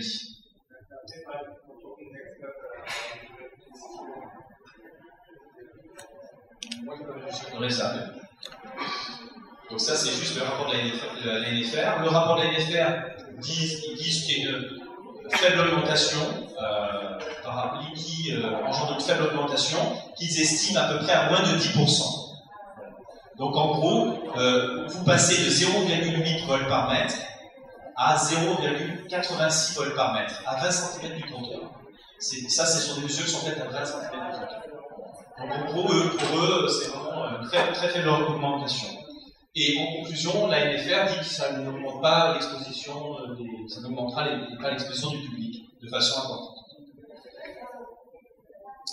un article important que j'ai découvert, qui est un petit peu plus intéressant que le rapport de l'ANFR. L'ANFR va faire un deuxième rapport où ils vont mesurer en situation réelle. Là, les mesures étaient faites en laboratoire. En laboratoire, les champs sont toujours plus faibles. Parce que quand on mesure dans les appartements, vous avez le réseau de l'appartement qui va modifier la façon dont le champ électrique va circuler. Et donc, vous avez des règlements supérieurs. Ça se voit dans cet article qui est écrit par EDF, Recherche et Développement, qui a été publié en 2015 suite aux 23e conférences internationales sur les solutions électriques. Donc eux, ils ont fait des mesures, donc pareil, avec un matériel quand même plus sensible d'ailleurs, et ils ont, pour le champ électrique CPL, entre 0,2 et 0,6 volts par mètre. Donc on se rapproche déjà des recommandations les plus basses. Ça, c'est à 20 cm du compteur. Par contre, après, ils se sont baladés un petit peu dans les pièces, et là, on commence à avoir des champs beaucoup plus élevés. Donc, on peut avoir, par exemple, jusqu'à 1,5 volts par mètre. Ouais, vous avez la norme TCO, c'était 1 volt par mètre. Bon, on compare un peu des choses différentes, mais pour vous dire que les recommandations, par exemple, du Tamino, de rapport Tamino, c'est 2,5 volts par mètre. Là, on est déjà à 1,5 volts par mètre. Imaginez que dans cette maison, il y a une mauvaise terre, je vais vous en parler tout à l'heure. Si vous n'avez pas de prise de terre, il y a un règlement qui est énorme, beaucoup plus important. Et là, vous avez vraiment des problèmes, parce qu'on ne trouvera plus un règlement. On voit des valeurs beaucoup plus supérieures. Donc, leur conclusion, c'est que ça n'augmentera pas, pareil, ça n'augmentera pas l'exposition des personnes. Ce sont des mesures qui sont conformes aux normes. Ce n'est pas 87 volts. Mais par contre, il y a un graphique dans cet article qui montre que Linky émet bien des champs à la fois magnétiques et des champs électriques. Voilà. Donc moi-même, j'ai pu faire des relevés. J'appelle pas ça mesure parce que je ne suis pas un laboratoire COFRAC, je ne suis pas accrédité, et je ne suis pas expert judiciaire. Donc, je vois donc, je ne peux pas parler de mesure. Officiellement, les valeurs que je relève ne peuvent pas être opposables en justice. Par contre, les appareils que j'utilise sont les mêmes. Ce sont des appareils calibrés et je suis physicien. Donc, je sais de quoi je parle. Donc, moi, j'ai relevé 0,2 à 0,6 volts par mètre à 20 cm du compteur. Donc, je confirme plutôt les valeurs trouvées par EDF, Recherche et Développement, dans l'article en anglais, plutôt que celles de l'ANFR. Donc les solutions techniques de protection, très rapidement, voilà. Ce que je peux déjà vous dire, c'est que les patchs et les cristaux, vous pouvez oublier. D'accord ? Il n'y a pas que moi qui le dis, les appareils le disent, ça ne va pas réduire l'exposition, mais en plus, de nombreuses personnes électrosensibles me disent que ça n'améliore pas leur bien-être, véritablement, de façon durable. Donc, la première mesure de protection, c'est l'éloignement. Donc le mieux, c'est d'être le plus loin possible. Évidemment, quand on ne peut pas faire autrement, comment on fait ? L'importance de la qualité de la terre, je l'ai dit tout à l'heure. Pour les électriciens, il suffit que la terre ait une résistance inférieure ou égale à 100 ohms. C'est la mesure de la résistance. Auquel cas, elle vous protège du risque d'électrocution. Par contre, pour les champs électriques, il vaut mieux qu'elle soit inférieure à 15 ohms. Parce que plus c'est faible, plus la terre va collecter les champs électriques basse fréquence qui circulent dans vos câbles. Donc c'est important. Il existe un grand nombre de solutions pour se protéger des champs électriques, on va le voir très rapidement. Utilisées convenablement, ces protections sont efficaces, car elles utilisent les propriétés physiques des matériaux pour obtenir un blindage électromagnétique. Souvent, dans certains articles, on fait un amalgame en disant les solutions électromagnétiques, les solutions anti-ondes ne sont pas efficaces. Mais on confond un peu tout. On confond les patchs, on confond... Là, c'est des solutions qui sont utilisées, mises au point par l'armée, notamment les captures anti-ondes dont je vais vous parler. Ce sont des choses qui protègent les salles informatiques des écoutes éventuelles, etc. Donc, c'est des trucs qui fonctionnent très très bien. Attention, il faut réaliser un diagnostic sérieux avant la pose du blindage. Ne faites pas n'importe quoi parce que vous pouvez vous exposer, vous augmenter votre exposition si vous ne blindez pas les murs, etc. Il faut vraiment faire attention, savoir d'où viennent les rayonnements, etc. Voilà, ce n'est pas la panacée. Le mieux, c'est de ne pas avoir d'ombre, bien évidemment. Mais quand on ne peut pas faire autrement, voilà, on est bien obligé de se protéger. Donc très rapidement, Il existe des peintures au carbone. Une fois que vous mettez votre peinture au carbone, ça fait écran par rapport aux ondes et ça les renvoie. C'est-à-dire que les ondes ne passent plus. Vous avez des films pour les vitres anti-ondes, ça laisse passer la lumière, mais ça atténue très fortement les ondes électromagnétiques. C'est très efficace. Vous avez des rideaux et tissus anti-ondes, ça on connaît un petit peu plus dans notre milieu en tout cas, parce que les électrosensibles en portent, c'est assez impressionnant. Mais c'est vrai, ça fonctionne très bien aussi pour les courants haute fréquence. C'est du fil d'argent tout simplement, et quand vous avez un conducteur, ça fait effet miroir et les ondes sont envoyées. Donc les éléments qui sont autour. Vous avez des câbles blindés, donc ça c'est peu coûteux et c'est intéressant, au moins dans votre champ. Par exemple, si Linky, vous êtes en droit et vous devez refuser, parce que voilà, c'est un vrai problème. Mais si vous êtes dans un appartement qui a déjà le Linky, vous êtes locataire, vous pouvez quand même vous protéger en changeant les câbles au moins dans votre chambre et en mettant des câbles blindés. Si vous avez une carte de bonne qualité, vous n'aurez plus de rayonnement électromagnétique du Linky. Si tout est blindé, attention, parce qu'il ne s'agit pas de laisser traîner des rallonges non blindées à côté de votre lit. Et ça, c'est la même problématique, comme le disait monsieur, pour les champs 50 Hz. C'est-à-dire qu'avant Linky, il fallait déjà se protéger des champs électriques 50 Hz, de l'électricité domestique. Et le blindage magnétique, c'est le plus compliqué, c'est la bête noire de ma profession, parce que quand vous êtes au-dessus d'un transformateur EDF, vous avez un champ magnétique qui peut être relativement élevé et très élevé par rapport aux recommandations qui passent, et là, pour blinder, c'est terrible, parce que ça passe dans tous les matériaux, donc il faut du mu-métal, il faut des alliages très spéciaux. Voilà. Je constate, en tout cas, moi, à mon niveau, une augmentation du nombre de personnes souffrant de sensibilité aux ondes électromagnétiques, qui constitue malheureusement une pathologie bien réelle. C'est pas que moi qui le dis. Moi, je suis rentré chez ma première personne électrosensible. Quand elle m'a dit, quand je ferme cette porte en verre, monsieur Savigny, je vais mieux. Au début, j'ai pas compris parce que au niveau physique, j'arrivais pas à comprendre que le verre pouvait faire quelque chose. C'était très fin. Bon. J'ai pris mes appareils, qui sont très sensibles, et j'ai mis en évidence une baisse de 20%. Et 20%, bien sûr, c'est les électrosensibles, ça, ils les ressentent. Ils ont une sensibilité extraordinaire. Et chez certaines personnes, je leur dis même, fiez-vous plus à vous qu'à mes appareils. C'est vous qui savez quand vous êtes bien, etc. Et en plus, ce qui est important, c'est que souvent, ces personnes, malheureusement, ne sont pas accrues même au niveau de leur famille. Et donc après, elles commencent à douter, enfin, c'est vraiment compliqué. Et donc, quand j'arrive et je fais des mesures, quand même, ça peut les rassurer, ça les rassure en tout cas en général. Donc les personnes électrosensibles réclament des zones blanches, c'est-à-dire des zones à très faible niveau de champ électromagnétique, afin de pouvoir vivre normalement, tout simplement. Il n'est pas admissible que notre société ne nous donne pas le choix de pouvoir vivre dans un environnement sain du point de vue des ondes électromagnétiques. Chacun est libre d'utiliser des équipements émettant des ondes électromagnétiques. Mais il ne faut pas que la société impose à ceux qui souhaitent se préserver des ondes une exposition aux ondes toujours plus grande et omniprésente. Conclusion, l'exposition aux champs électromagnétiques est un problème bien réel dont il faut tenir compte. Il y a dans notre environnement de plus en plus de sources d'ondes électromagnétiques, donc une augmentation de notre exposition aux ondes. Il serait souhaitable que l'on teste l'innocuité d'une nouvelle technologie avant de la mettre sur le marché. C'est un vœu pieux, il faut le dire quand même. Il y a de plus en plus d'études scientifiques qui montrent les effets des ondes radiofréquences sur le vivant. Nous devons tirer les leçons du passé, ce que disait Annie. Le tabac et l'amiante, ça a déjà été des cas qui ont fonctionné à peu près pareil, en prenant en compte les signes avant-coureurs, c'est-à-dire les effets non thermiques et les témoignages des EHS.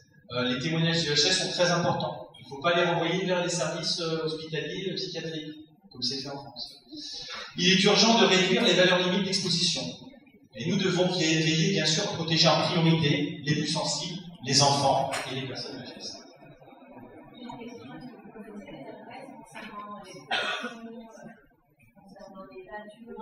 Vous trouvez les protections, moi je m'en vais. Alors la question c'est, y a-t-il des adresses pour se procurer ces peintures anti-ondes et toutes ces solutions techniques anti-ondes? Oui, c'est sur Internet.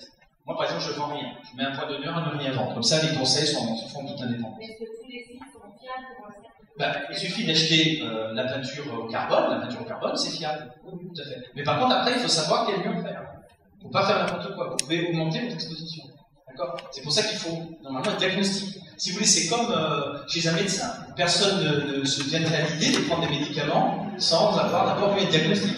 Et là, c'est un métier peu connu, pas respecté, parce qu'apparemment, ce monsieur dit que tous ceux qui s'intéressent à ces problématiques-là de façon libre et indépendante, et voilà, c'est un métier. Il faut des connaissances techniques. Excusez-moi, ces produits sont des nanotechnologies? Pardon, non. Ces produits sont des nanotechnologies? Non, c'est du carbone.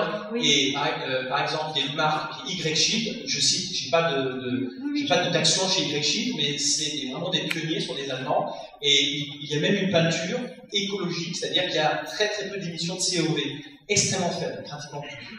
Donc c'est vraiment très très bon. Non, parce qu'on parlait de fils d'argent et de carbone aussi, donc c'est ça. Alors les fils d'argent, voilà, le problème des fils d'argent, vous avez raison de soulever le problème, c'est que l'usure des tissus va émettre des petites particules d'argent. Et l'argent, vous savez peut-être, c'est toxique. Un métal toxique, il ne faut pas en ingérer. Donc c'est un problème. C'est pour ça qu'on ne peut pas faire n'importe quoi avec les solutions. Il faut les mettre en place que quand il y a vraiment un réel problème, c'est-à-dire que les niveaux sont trop élevés, et quand la personne, et voilà, voilà. On ne peut pas blinder, par exemple, je ne conseille pas de blinder chez soi si on n'a pas de réels problèmes avec les ondes. C'est vraiment déconseillé. D'accord ? C'est pas à expérimenter. Donc, on n'arrête pas le progrès, c'est une petite phrase. Mais lui, il risque bien de nous arrêter. Pour finir, je souhaitais parler d'un collectif qui est très intéressant. Enfin, si j'ai une chose à vous dire, c'est de les aider, parce que c'est l'école numérique sans ondes Wi-Fi. Donc, ce sont un collectif de professeurs et de parents d'élèves qui s'engagent pour une école numérique tout filaire, avec le fil comme à l'ancienne, le câble Ethernet, comme on dit. Et ils ont une pétition en ligne. Vous pouvez trouver ça sur change.org en recherchant les mots-clés Wi-Fi non, ou sur leur site enso.fr. Je vous remercie. Désolé si ça a été un peu long.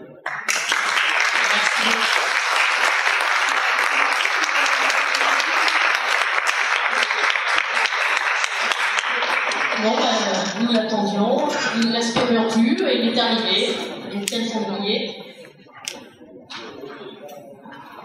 Bonsoir. Alors, ce qu'on va faire, je pense que Christophe vous a déjà montré beaucoup de choses. Vous allez tout de suite me poser des questions, pas tous à la fois. Et puis moi, je vais répondre, ça va permettre d'avancer sur le sujet. Est-ce qu'il y a des questions? Ouais, Concernant les personnes qui ont des nouveaux contrats. Des nouveaux contrats. Les contrats après le Des contrats de quoi? Ah, donc là on est sur le link. Et qu'est-ce que vous voulez savoir par rapport aux gens qui ont des nouveaux contrats? Comment est-ce qu'on fait? Parce que le coût de contrat, il est négocié. On n'entend pas. Alors, madame demande ce qui se passe, c'est à propos de la pause de Wi-Fi, donc les compteurs soi-disant intelligents.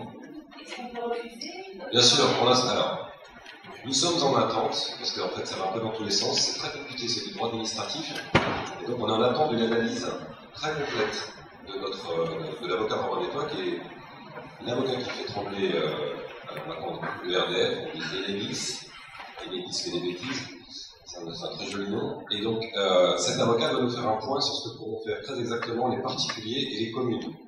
Parce que les communes sont propriétaires des compteurs, il y a une sorte de débat là-dessus, mais elles se sont souvent procédé à une délégation à un syndicat fournisseur d'énergie, donc il y a un paquet de communes qui sont généralement pro-Linky. Donc c'est assez compliqué tout ça. Donc ce que vous pouvez faire pour l'instant, on a une lettre type à Romain Détois, vous envoyez ça dans un premier temps, le compteur il se trouve chez vous ou pas? À l'extérieur, c'est compliqué. Dans la propriété. D'accord, la propriété elle se ferme ou pas? Bon, c'est déjà une première chose. Donc vous envoyez cette lettre type avec accusé de réception, c'est déjà une première chose. Il y a aussi des gens qui proposent de faire une sommation par huissier, histoire de. Ça vous coûte 60 €, je crois, et ça vous permet une chose simple, c'est de montrer à RDF que vous rigolez pas avec le cas échéant que vous allez en justice. Voilà, c'est une façon d'introduire un rapport de force. Alors, ouais, monsieur. J'ai une question par rapport, on va dire, au TAFTA avec l'Amérique. Est-ce que les normes américaines sont les mêmes que les normes européennes? En matière d'exposition aux ondes électromagnétiques, c'est à peu près kiff-kiff-rigoulette. De toute façon, c'est beaucoup trop haut. Voilà. Donc les normes qui ont été prises, je pense que ça vous a déjà été dit, on est dans la gamme des radiofréquences, ça nous protège en clair contre la cuisson, mais c'est tout. quelle est à ce moment-là, en conclusion, l'estimation de mise en place du système de l'IFI qui pourrait justement peut-être résoudre le problème? Alors le LIFI, ça peut être une très bonne idée. On a toujours ce même problème avec les développements technologiques, c'est-à-dire qu'ils ne font pas d'études d'impact sanitaire au préalable. Donc à l'heure actuelle, c'est-à-dire qu'ils n'essaient pas de savoir si c'est dangereux ou pas avant de le mettre sur les marchés. Donc le LIFI, a priori, ça pourrait être bien, mais on n'a pas d'études. On n'a pas d'études biologiques pour être sûr que c'est sans aucun danger. Donc pour l'instant, on ne peut pas le promouvoir. Voilà. C'est toujours le même problème. On traite la population comme elle. On lance quelque chose, on verra plus tard, on verra comment on recule, etc. Tout à l'heure, on a tenté de nous montrer votre réponse au président d'EDF, Accoyer. Ah, c'est pas le président d'EDF. Accoyer, c'est l'ancien président de l'Assemblée nationale, qui se prétend médecin, sauf que ça fait des décennies qu'il est dans la politique. Donc je pense que la dernière fois qu'il a vu un patient, ça devait être au Pléistocène inférieur. Et donc Accoyer, donc c'est l'UMP, alors il est républicain maintenant. C'est un farouche partisan de ce qu'on appelle les scientistes, c'est-à-dire ce que la science fait, la science peut le réparer. Il se fait un rempart du progrès pour laisser passer à peu près tout. Donc il en a spécialement après les électro-hypersensibles et en général après tout ce qui ressemble à l'environnement. Et qu'est-ce que vous vouliez savoir de plus? Votre réponse alors la réponse que je lui ai faite, c'était oui, parce que dans son truc, il parlait d'experts autoproclamés, les mots qui font peur, etc. Donc, je lui ai rappelé que l'association Robin des Toits est partenaire dans certains cas, enfin, en tout cas, les pouvoirs publics font appel à nous pour trouver des solutions de politique publique en matière d'exposition électromagnétique. On a été moteur dans l'histoire du Grenelle des Ondes, des expérimentations sur l'abaissement de l'exposition du public à ces ondes électromagnétiques, c'est une idée de Robin des Toits. Enfin bref, on a fait beaucoup de choses. Encore maintenant, on est utilisé, puisque l'Agence nationale des fréquences, c'est le gendarme de ces histoires d'ondes, va faire appel à nous pour son comité de dialogue, etc. On fait sans arrêt appel à nous. Et puis, comme il parlait d'experts autoproclamés, des gens qui font peur, etc., je lui ai dit que j'étais au passage, j'étais ravi de savoir que l'OMS, l'Organisation mondiale de la santé, qui avait classifié ces radiofréquences en cancérigènes possibles, et donc des experts autoproclamés. Et puis, je lui ai dit qu'il nous rappelait beaucoup d'autres politiques qui étaient un peu loin du terrain, et qu'il nous conseillait de venir faire un stage chez nous, pour les voir de près, les électrosensibles, et que plutôt que parler a priori, pour avoir une idée réelle, plutôt qu'une idée comme ça, qui repose sur rien, et qui était tout à fait isolée dans sa bulle, comme trop de décideurs politiques. Voilà, en gros, c'était ça le but. Et il ne m'a pas répondu. Il est parti très peu de temps après. Voilà. J'ai juste vu un député à côté de ça. Oui. Alors on peut parler de harcèlement électronique. Et à ce moment-là, on pourrait envisager par exemple de faire des pétitions avec Havas par exemple, pour que des millions de gens puissent commencer à faire sérieusement pression sur le gouvernement à ce sujet-là. Alors malheureusement, on a lancé plusieurs pétitions en ligne. Celle qui a bien marché, c'était à l'époque de la loi dite Abel, pour que cette loi soit votée. A bien marché, hein, c'est relatif. 10 000 personnes l'ont signé. Après, on en a sorti une au niveau mondial pour faire pression auprès de l'OMS pour que ça passe, enfin, que la nomenclature des ondes électromagnétiques à radiofréquences devienne cancérigène certains. Et je crois que le monde entier, donc tous les gens qui s'occupent de ça, on a réuni quelque chose comme 3000 signatures. On en a fait d'autres sur le LinkedIn, il en existe deux, une de Robin des Toits qui marche moyen, une autre portée par d'autres gens qui marchent un peu mieux, mais globalement, on ne fédère pas par pétition, jusqu'ici. Voilà. D'autres questions? Vous avez attaqué l'État récemment. Oui. Oui, que ça en est où? Juste une petite chose par rapport au harcèlement électromagnétique. Je disais que l'association ANTREV, association de défense de victimes du harcèlement électromagnétique et harcèlement en réseau, qui n'a rien à voir avec cet harcèlement aussi, c'est un harcèlement. Mais le harcèlement que je dénonce, que notre association dénonce, et si vous souhaitez, après à la fin, je peux vous lire la lettre du docteur Munzer qui dénonce une criminalité gravuleuse à l'échelle mondiale, en France, une omerta épaisse comme ça. Donc, il la dénonce depuis 2004. Aujourd'hui, c'est une criminalité installée. Pardon? Les véhicules, c'est les tirs. Voilà, les tirs. On vous agresse par les tirs, pas bon, alors, histoire que tout le monde puisse participer, vous pouvez poser votre question sans vouloir vous perturber. Donc, par rapport à cette histoire de... L'attaque de l'État, alors, on a déposé donc un recours au Conseil d'État, puisqu'en fait, c'est un coup à plusieurs étages. On a écrit au Premier ministre, on savait qu'il ne répondrait pas, pour lui demander de baisser le niveau de l'exposition du public, sans spécifier quel niveau. Pour qu'on ait plus de chances de passer, il fallait qu'on fasse comme ça. Le Premier ministre n'a pas répondu, donc après on avait le droit d'attaquer devant le Conseil d'État. Donc c'est ce qu'on a fait, au motif que le décret, c'est-à-dire les normes actuelles, ne respectent pas le principe de précaution. À l'époque où ça a été fait, d'abord le principe de précaution n'existait pas, il n'était pas intégré dans le niveau de l'environnement. Et puis depuis, on a des centaines d'études qui pointent des dangers de très haut niveau, des universitaires de très haut niveau qui pointent toutes sortes de dangers. Et donc, à ce titre, on demande au Conseil d'État qu'il oblige le gouvernement à baisser l'exposition aux ondes électromagnétiques. Alors, il faut savoir que ça va prendre environ 2 ans avant que le Conseil d'État ne daigne se pencher sur notre recours. Enfin, il fallait le faire. Par ailleurs, il y a quelques années, on avait été très surpris de constater, et on avait dénoncé à l'époque, de voir qu'il y a des conseillers d'État. Donc, pour les gens qui ne savent pas en droit, le Conseil d'État, c'est une cour suprême en droit administratif. Il y a des conseillers d'État qui sont employés par des opérateurs. On avait trouvé ça un peu surprenant. D'autant qu'on avait vu que le Conseil d'État, sans arrêt, ils allaient dans le sens des opérateurs pour limiter le pouvoir des maires.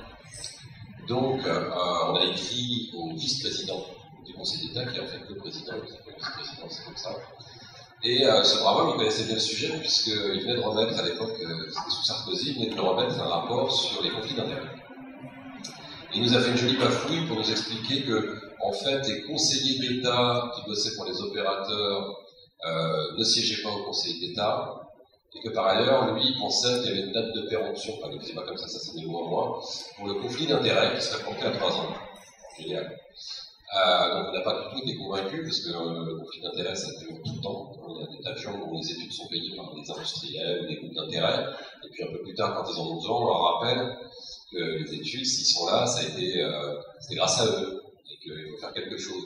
Quant au fait que les conseillers d'État ne siègent pas au sein du Conseil d'État tout le temps, qui sont détachés auprès des opérateurs, malgré tout, se connaissent entre eux, ça crée ce qu'on appelle un entre-soi, et on n'a pas très souvent vu le Conseil d'État aller dans le sens de la population, elle est toujours dans le sens industriel. Donc, si jamais on était dégoûté, et on leur souhaite bien du plaisir, parce que ce qui va se passer maintenant, c'est qu'on va recevoir dans un temps indéterminé un mémoire en défense de l'État, qui va nous expliquer qu'il a fait tout ce qu'il fallait, et nous, on va à nouveau produire un nouveau mémoire pour dire non, en fait, les mecs vont raconter n'importe quoi, et après, ça va être ça le truc, et en donnant encore d'autres éléments qu'on n'a pas déjà donnés, et puis le Conseil d'État statuera. Si jamais on était dégoûté, il est prévu que nous portions le recours devant la Cour européenne de justice. Voilà. Alors, juste une petite remarque à 4, nous sommes aussi habitués au recours et aux frais que ça entraîne, donc effectivement, je vous engage à adhérer à Robin des Toits, par exemple. Il y a 4 aussi, on va dire. Aussi, ouais. Bon, et peut-être que ce qui circule en ce moment pour la participation aux frais, on verra après parce que ça fait du bruit et ça perturbe un peu. Oui, madame. Alors, il y a quelque chose qui est... Question d'abord. Donc la dame dit qu'elle a consulté plusieurs médecins qui sont dans le déni total et qui l'envoient de l'électrosensibilité et qui l'envoient plutôt en psychiatrie. Alors que je suis retenue par le professeur Belfort comme électro-hypersensible, donc EH. Alors, professeur Belfort, comme donc, le professeur Belfort est le premier chercheur à avoir mis en lumière, il a publié une revue scientifique à qualité de lecture, et il publie des marqueurs spécifiques, spécifiques biologiques, qui expliquent notamment l'apparition de l'électrohypersensibilité et de la sensibilité produits chimiques. Donc, chaque fois que quelqu'un fait quelque chose, en fait, il est un peu pionnier, professeur Belpomme. Il y a toutes sortes de médecins qui sont jamais occupés d'environnement. Pour les cancers, c'est l'amiante à la grande rigueur, j'exagère un peu, le tabac, l'alcool et puis c'est tout. Et donc il y a une controverse scientifique. Le professeur Belpomme est controversé au niveau scientifique. Et donc il y a des gens qui vont contester. Ce qui est intéressant de savoir, c'est que on a réuni des listes de médecins qui s'occupent de l'électro-hypersensibilité. Et il y a eu le 11 février dernier un colloque à l'Assemblée nationale et pour mettre en place un réseau de ces médecins qui s'occupent de ça. Et par ailleurs, l'ARTAC, l'association du professeur Belpomme, a mis en place une université environnementale de formation des médecins en général et du personnel soignant en général, parce que la plupart des personnels soignants n'est pas du tout au courant. Alors, vous avez vu d'autres questions? Des parties biologiques dans les questions. Voilà, pour simplifier. Il y a 60 000 compteurs qui sont déjà installés sur la métropole de Nice. 600 000 en France. Et j'ai demandé si on pouvait avoir le droit de choisir un autre compteur. La métropole a répondu non, vous êtes obligé de prendre ce compteur, vous n'avez aucun choix. Alors, il faut savoir que dans le département du Gard, au Grau-du-Roi, mon épouse a acquis un appartement avec un compteur qui était payant à l'intérieur. Donc on lui demande déjà 485 € pour simplement déposer le compteur et mettre un autre compteur. En prévention, parce qu'on ne sait pas quel est l'effet du Linky, il n'y a pas de source prouvant ou infirmant que ça représente un risque pour la santé à long ou à court terme. Moi, je suis de l'avis qu'on veut prévoir voilà. Donc on a fait une lettre en demandant qu'il ne soit pas installé un Linky ou un Gaspard ou un autre type d'appareil. Il a été répondu à cette question par l'EDIS ou le EDF, si vous voulez, au Grau-du-Roi, que les Linky n'étaient pas prévus avant 5 ou 6 ans et qu'on pouvait installer le compteur qu'on voulait. Alors je me pose une question, si finalement ce n'est pas le maire qui est responsable dans cette question, puisque c'est lui qui est propriétaire des compteurs, qui va installer tous les compteurs qu'il veut. Il faudrait très bien refuser. Il y a des villes comme Grenoble, j'ai entendu dire, qui ont refusé le Linky. Non, à Grenoble, non, malheureusement, ils sont pour Linky. C'est bien dommage, mais il y a 184 communes qui ont refusé. Oui, c'est ça. Alors, votre maire, 186, pardon.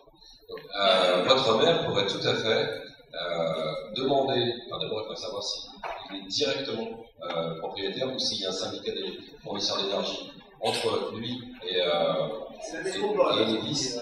Donc il y a probablement un syndicat fournisseur d'énergie, mais votre maire pourrait tout à fait demander à ce syndicat de ne pas mettre ce genre de compteur. Alors, lors de cette fameuse séance à l'Assemblée nationale, vous avez vu un extrait, nous, Romain Belpomme, nous avons proposé une alternative filaire. C'est-à-dire que vous pourrez tout à fait avoir des compteurs intelligents qui nous permettraient de réguler bien mieux notre consommation d'énergie en passant tout bêtement par le fil.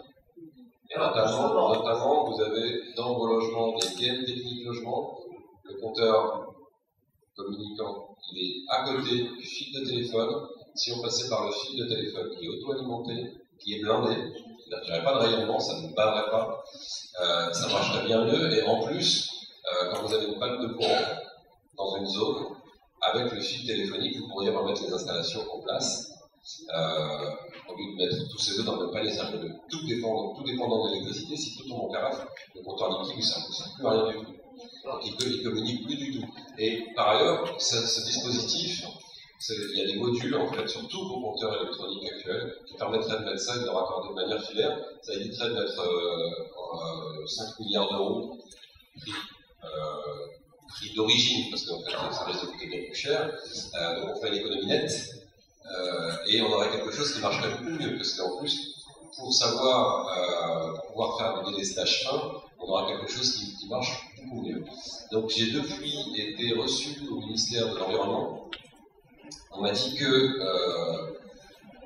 c'était un problème, ce qu'on posait comme question, c'était tout à fait valide sur le plan technique, mais que le fil de téléphone, on allait ne plus s'en servir. Et alors, je leur ai dit, mais c'était absolument incroyable, parce que c'est quand même, ça nous appartient à tous. Le fil téléphonique, il a été, c'est un des éléments les mieux déployés sur le territoire. Il est totalement amorti, sa fiabilité est largement démontrée. Et donc, en fait, c'est rien, hein, c'est une circulaire, quelque chose de simple. Et autrement, on pourrait quand même passer par du fil. Alors, justement, je me suis approché de Mme Audouard, qui est la responsable de communication de Nice, de RDF, sur la métropole de Nice. Moi, je ne suis pas là, je suis pianois. Je vais voir le problème après sur le reste du département.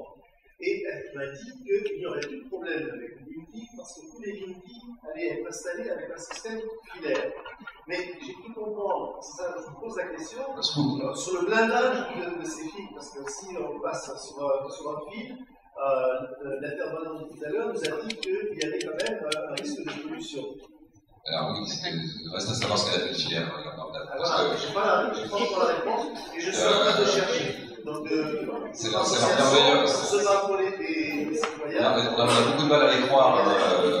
On s'amuse de leur nom parce que c'est inédit, donc là c'est inédit que les mensonges. Donc, il faut faire attention.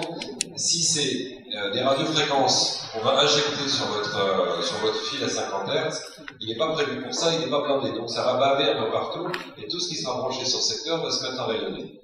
Donc, vous disiez tout à l'heure que vous ne saviez pas si c'est dangereux ou pas. Là, il y a une chose qui est certaine, c'est que ça va augmenter la pollution électromagnétique et que ceci est contraire à ce que demandent toutes les autorités sanitaires au niveau national et international, diminuer chaque fois possible la pollution électromagnétique. En tout cas, ne pas en rajouter chaque fois possible. Or, on fait exactement l'inverse. Voilà. Donc, qui plus est, le Linky est un cheval de Troie. C'est-à-dire qu'au début, c'est juste le Linky, et après, il y a quelque chose qui est optionnel, qui s'appelle ERL, c'est-à-dire un émetteur radio-Linky. Et cet émetteur radio-Linky optionnel, mais nous on a un mauvais esprit, on pense que les trucs optionnels, au bout d'un temps, on se débrouille pour qu'ils soient de moins en moins optionnels et de plus en plus nécessaires.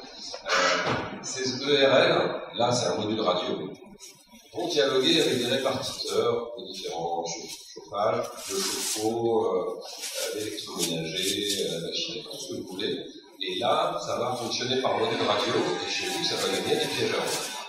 Et vous ne pourrez pas vous en protéger. Donc, à ce moment-là, ça rayonnera de manière importante et constante. Il n'y aura plus de moyens de s'en protéger. Donc, reste à savoir, donc, ce que cette parabole voulait dire peut-être par des fils. S'il y a 0 radiofréquence, s'il n'y a pas de sans fil du tout, et 0 CPL, c'est intéressant. Reposez-lui la question. Merci. Je vais partir. Une question. Je pense que cette fois, ça va être vraiment intéressant.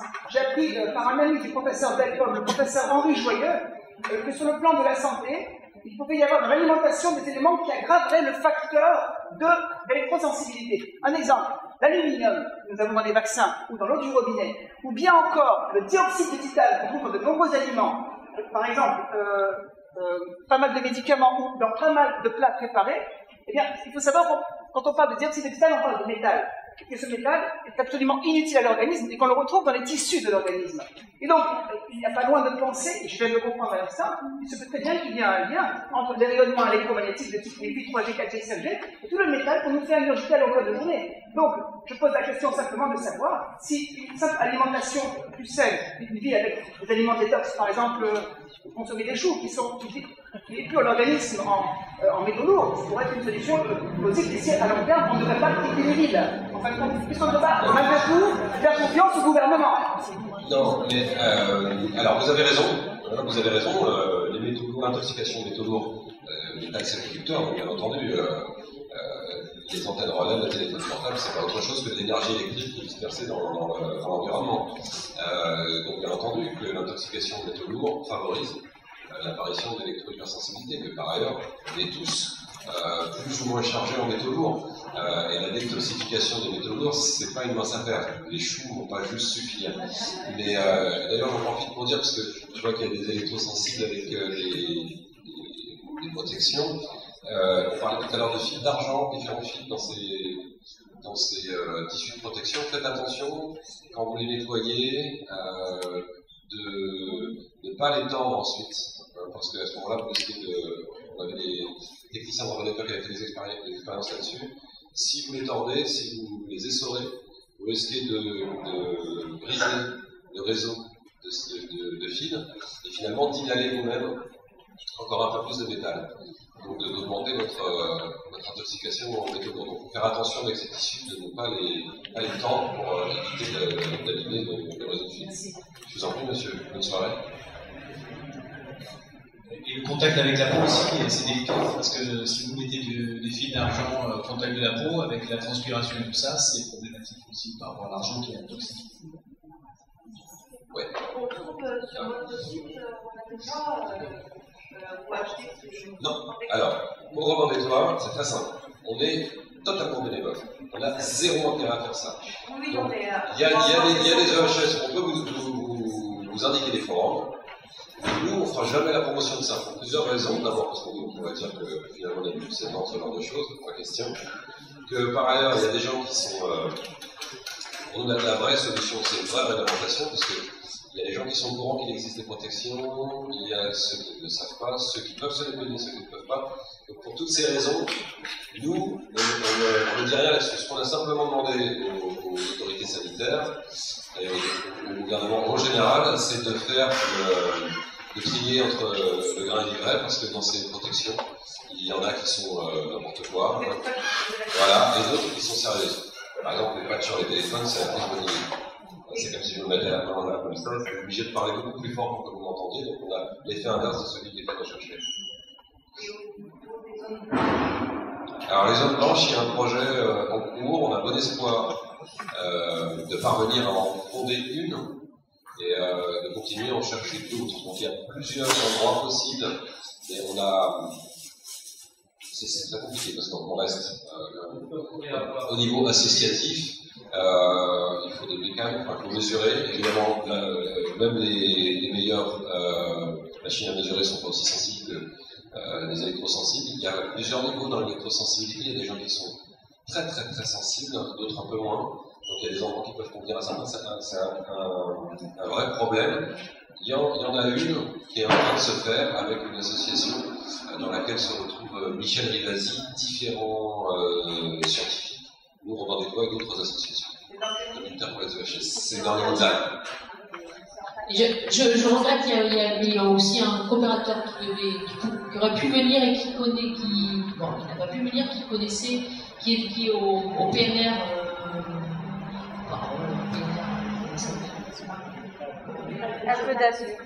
Des Préalpes du Sud, oui, voilà. PNR du Préalpes du Sud, qui apparemment, il disait qu'il y a des zones blanches encore. Donc, ça existe. Ça existe. Après, il faut qu'elles soient viables, parce que celles qu'on a repérées pour le moment, il faut qu'on puisse héberger les gens, il faut qu'on puisse avoir un petit dispensaire, des communautés de base, etc. Donc l'endroit où ça se trouve, c'est un endroit où il y avait avant des colonies de vacances, donc il y a tout ce qu'il faut. Par ailleurs, on voudrait pouvoir mettre en place un système de recherche pour augmenter la connaissance autour de l'électrosensibilité. Et pour info, notre ancien maire, Christian Esmodi, ne sait pas ce que... Bon, en même temps, c'est vrai que comme un immortel ne sait pas forcément ce que c'est qu'une zone blanche. En tout cas, lui ne le sait pas. La problématique des ondes, voilà, il est plutôt en train d'installer la Wi-Fi sur la promenade des Anglais, comme je le disais.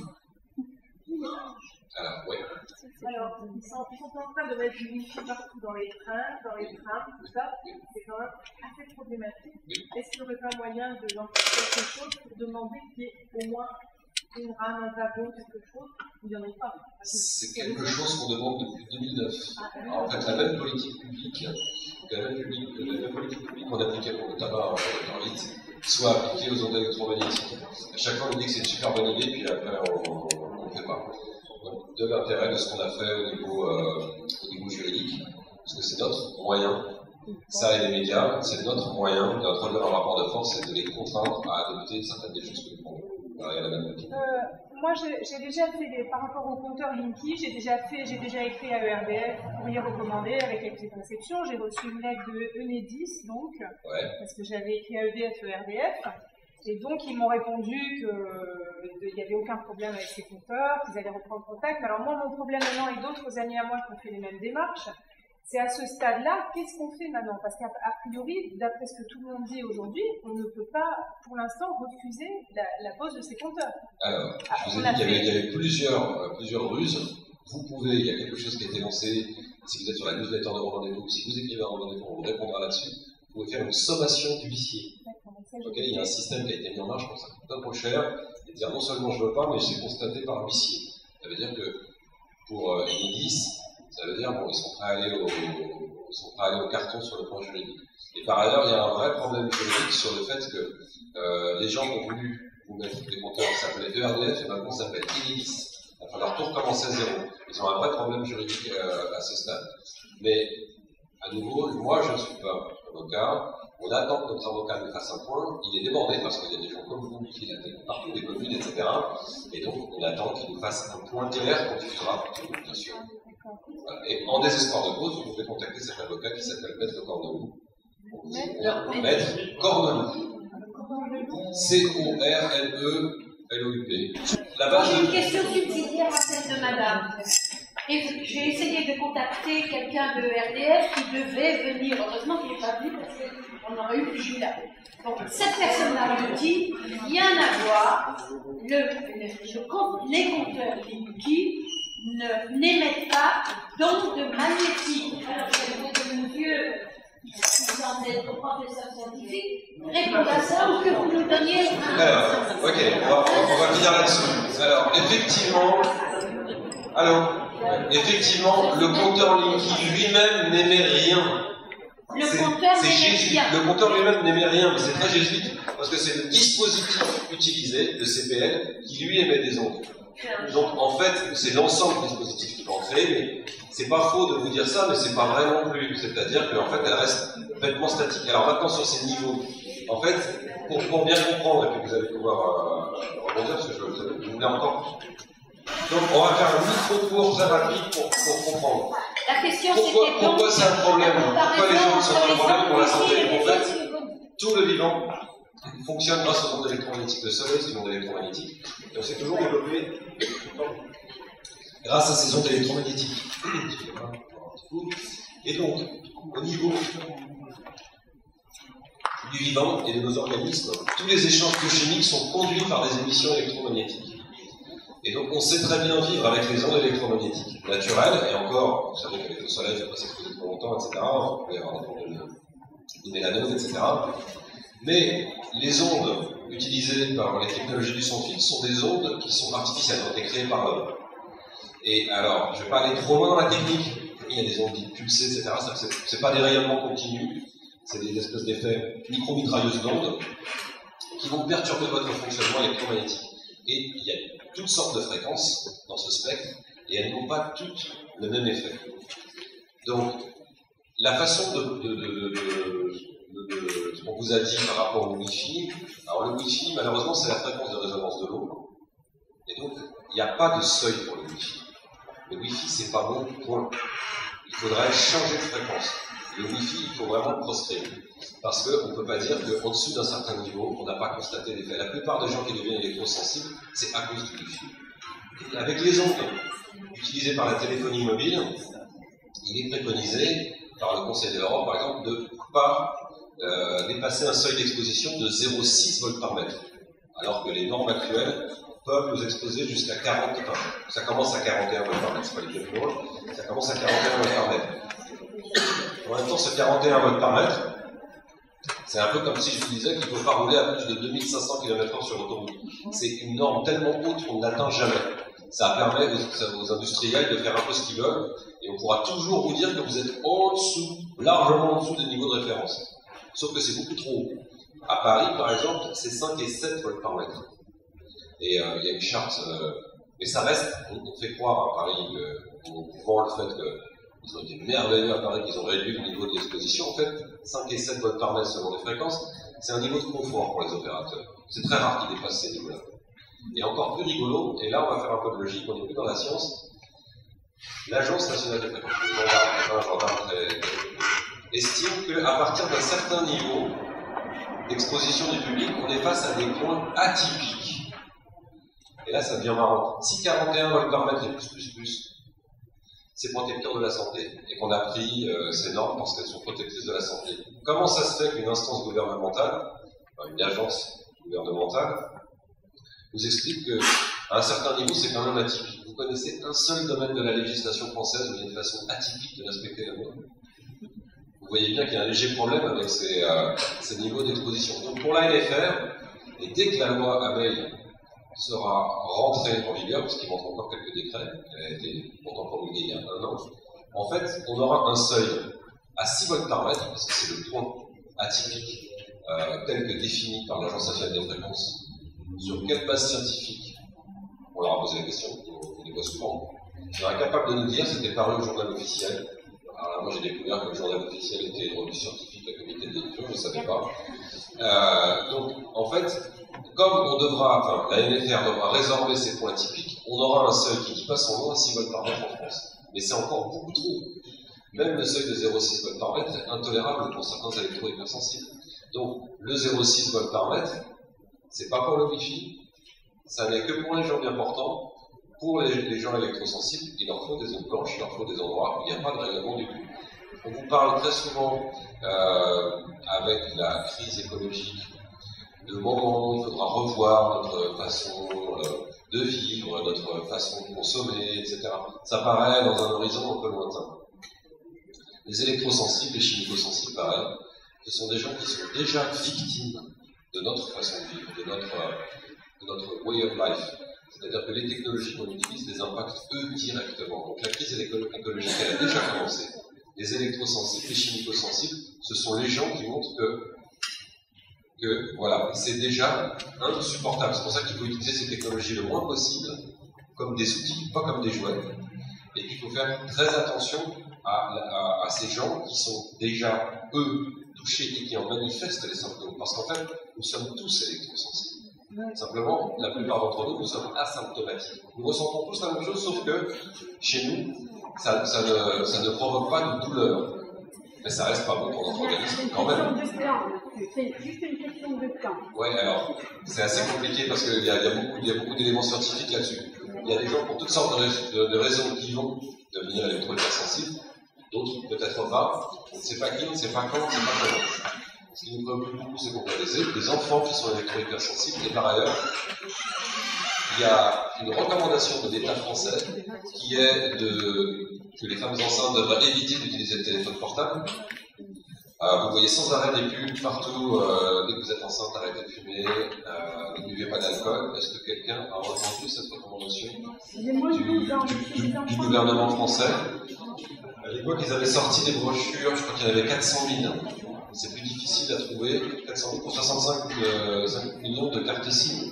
C'est plus difficile de trouver un de ces prospectus de l'État français que de trouver une première édition d'Alexandre Dumas, par exemple.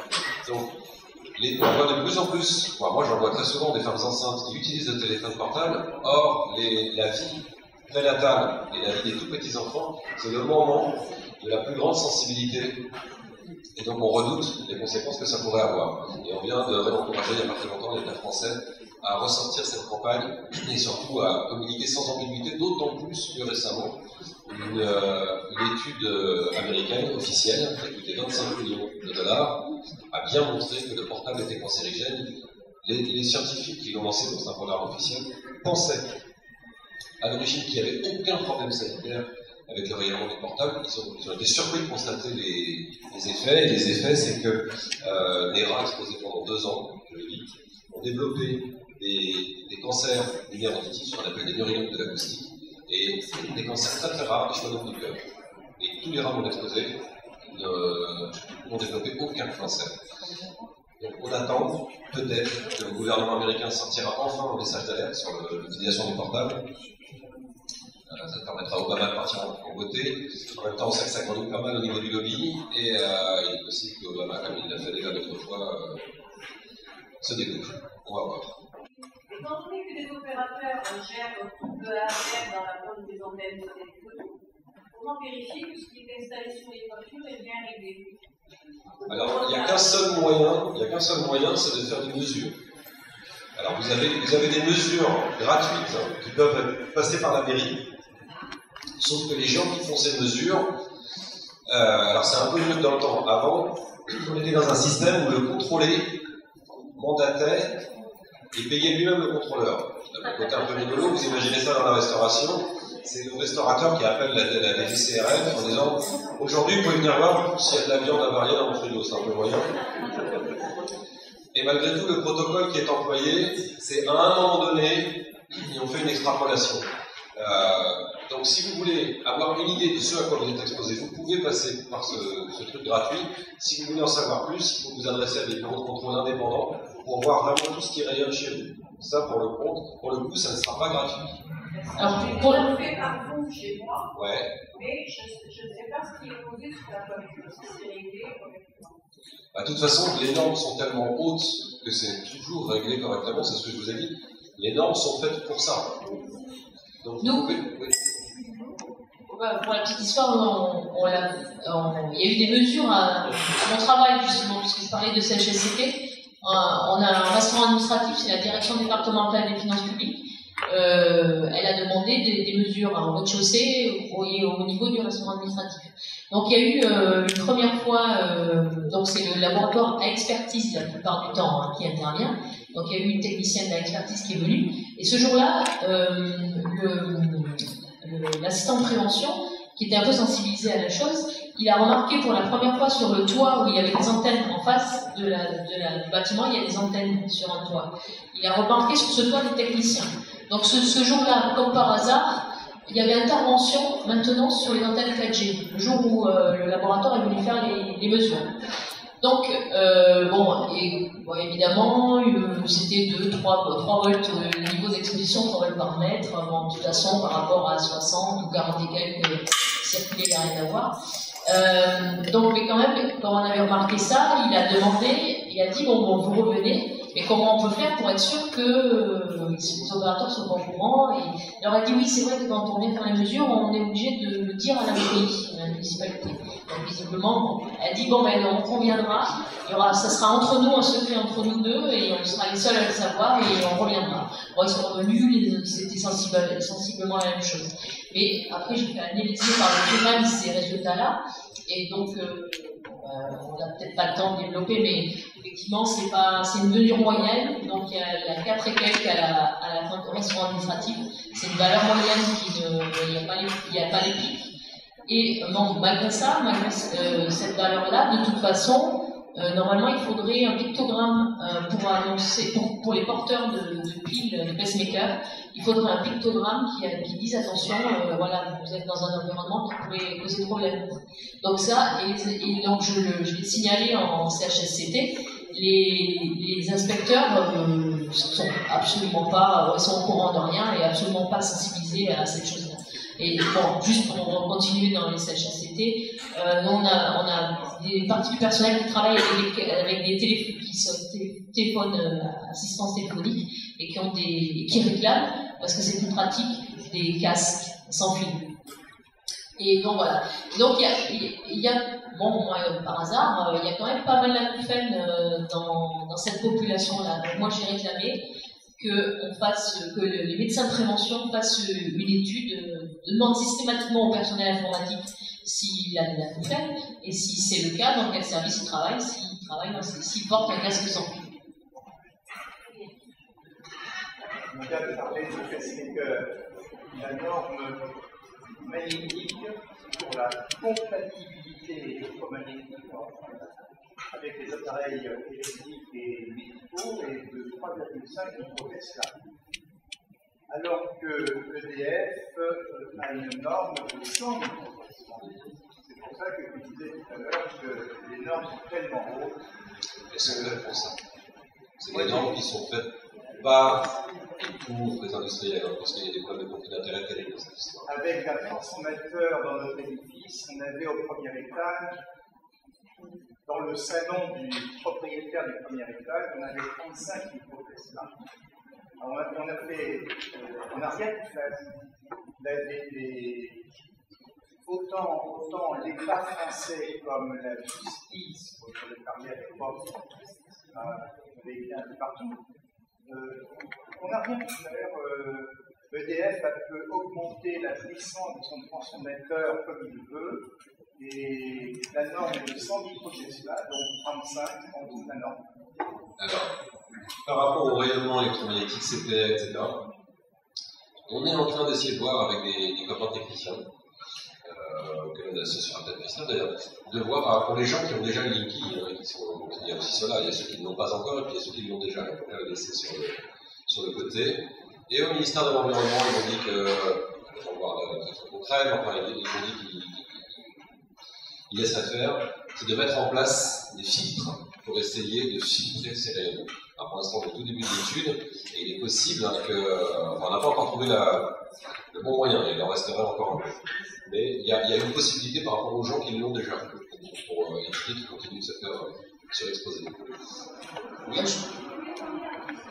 Quel appareil Christophe a utilisé pour mettre en évidence le CPF du Linky? Quel appareil de mesure il a ce sont des appareils professionnels, je peux que des styles si vous voulez, que je passe les petits. Mais la marque, parce que nous on a du gigahertz, mais avec du gigahertz. Non, absolument pas. Il faut des analyseurs de spectre. C'est la différence importante, c'est que le rapport de l'ANFR, il n'était pas équipé d'analyseur de spectre. L'analyseur de spectre, ça fait le spectre que je vous ai montré avec le 2G, 4G, Wi-Fi. On peut arriver à savoir exactement sur quelle fréquence émet les sources d'ondes électromagnétiques. Et il existe la même chose, je l'ai, en basse fréquence. Et donc, à la NFR, on n'était pas équipé. Donc, c'est pardon?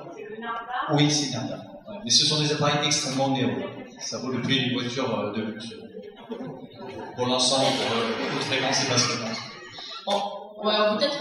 Enfin, pour la dernière question. Alors. C'est que, par exemple, le monde électronique, etc., on sent quand même qu'il y a un même qui s'opposer au compteur Linky. C'est pas uniquement les sources, c'est simplement c'est une attaque de privé. Des communicants, avec un fil, il n'y a pas de raison d'accepter du compteur. Et puis, il faut quand même bien voir que la multiplication de ces objets communicants, ça crée une infrastructure de manière à avoir des soupçons de la société qui est, c'est même pas un fait comme nous de dire, c'est totalitaire. Et que là, on reste complètement sur la question. C'est parfaitement exact. Ce que vous dites est parfaitement exact. Quand on parle du filtre, avec le filtre, ça serait un peu moins pratique pour nous savoir tout ce que vous faites chez vous qu'avec le fameux ERL. Mais, bon, alors, c'est pas notre cœur de métier, c'est pour ça qu'on est sur le sanitaire. La Ligue des droits de l'homme a demandé un moratoire sur le déploiement de Linky. Pourquoi? Je vous le fais vite.